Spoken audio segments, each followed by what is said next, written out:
ريال مدريد العملاق الأوروبي يتعرض لهزيمة تاريخية أمام أرسنال. النتيجة الإجمالية 5-1، صفعة بكل المقاييس.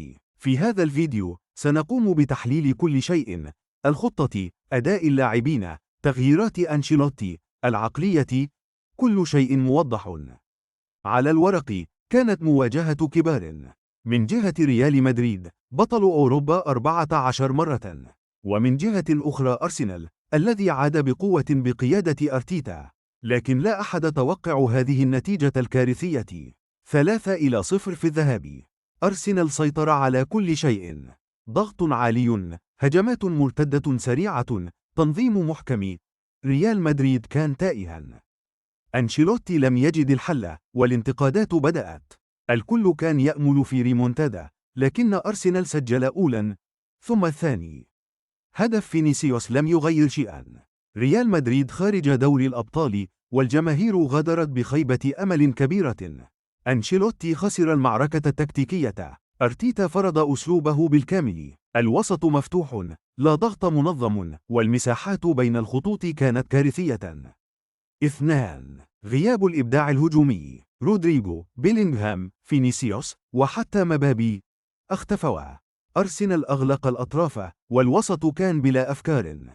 3. دكة بدلاء ضعيفة. العام الماضي كان هناك لاعبين مثل خوسيلو يغيرون مجرى المباراة. هذه المرة لا أحد. تغييرات أنشيلوتي لم تضف أي شيء. 4. دفاع هش. روديجر وناتشو عانوا، ومندي لم يوقف ساكا. كورتوا رغم تألقه لم يستطع الصمود. أنشيلوتي اعترف: أرسنال كان الأفضل. لا أعذار، لكن السؤال الآن: هل لا يزال ريال مدريد قادرا على المنافسة أوروبيا؟ أم أن الفريق بحاجة إلى ثورة شاملة؟ ما زالت هناك بطولات: الليغا، كأس الملك، كأس العالم للأندية.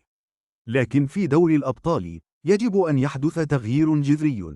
هل نحتاج صفقات جديدة، تغيير تكتيكي، أم حتى تغيير المدرب؟ ريال مدريد سقط، لكن الأندية الكبرى تعرف كيف تنهض.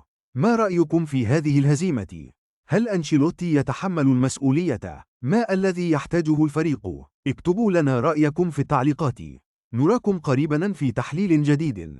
لا تنسوا الاشتراك في القناة، الإعجاب بالفيديو وتفعيل الجرس.